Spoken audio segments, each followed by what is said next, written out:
Dumela bakulu vinyame tijeniz ye ndadzoka zvekare nhasi muri yeZimbabwe ndine nyaya iri kunetsa nyaya iri kupisa yevakomana vaviri vakomana vari kunetsa vari kunzi ana mbudzi yadhura so nyaya iri kuitika ndeyekudai so vakomana ava vari kunzi vazongonozvidisplaya kana kuti vazoenda kunozvipositiona vega kwavanga vachidiwa kuti vainterviewe kuzaki so nyaya iripo muri yeZimbabwe yakamira yakadai so pari kunzi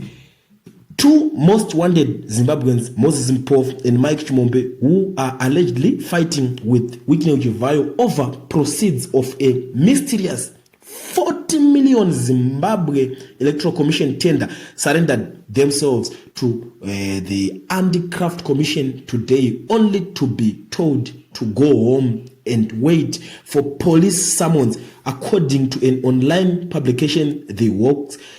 The Zimbabwe Anti-Corruption Commission briefly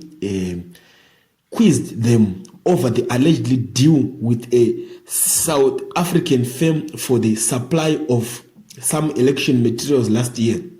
Critics view this as a usual catch and release move normally done by ZEC in such highly political cases, especially those connected to President Mnangagwa Chivayo, a close ally of the president. He had distanced himself from the ZEC shut deal. Mpofu and Chimombe, who are also wanted in connection with a botched 40 million state-sanctioned presidential goat scheme in which they allegedly converted the money to themselves instead of buying goats to for poor rural Zimbabweans. Saka vakomana ndo nyaya iri kuitika ende manje nyaya yakubuda chinzi nyaya dzakaita sedzidzi dzikusungirwa vanhu chaiko kuvanhu vanenge vari connected napresident kunonetsa ndo nyaya iri kubuda panapa yemuri kunzwa iri kutaurwa panapa ende pari kunziwo uyu Chivayo akatozvibudisawo munyaya idzodzo. Saka varume ava manje nyaya yacho kuti yavo ichitangira pakupera inonetsa pakuti nyaya dzavo dzadzoka dzoita two because tikada tasa zuro ndizuro pakabuda nyaya panapa ZEC ichitaura kuti pavanhu vatatu iva vari kumentionwa muzvimaaudio zvekutenderera izvi hatina kana one woteketa business naye.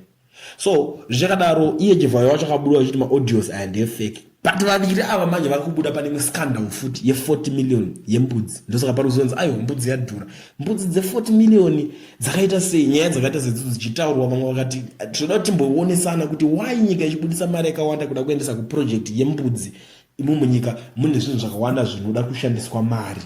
You see, ndo nyaya yacho yakaitika vamwe vakati ako makadi kuti kana maprojects ehuku wai makamhanyira kumbudzi dzinodhura kudaro munyika yese ingadai ichitochengeta kana huku kana zvakadaro vanhu vaingotaurawo zvinhu zvakasiyana panyaya iyi but nyaya yayo inonyanyisovhundutsa vanhu ndeyekuti varume ava vangodedzwa kunoitwa interview bva vanzi tichazokudedzai kana polisi ichinge yazokusamonai tazosara tichiona kuti nyaya yacho toifambisa sei. Munongoziva nyaya dzacho dzemuZimbabwe dzinonetsa but anyway muri yeZimbabwe amenowo kuti imimi nyaya iyi makada kuitarisa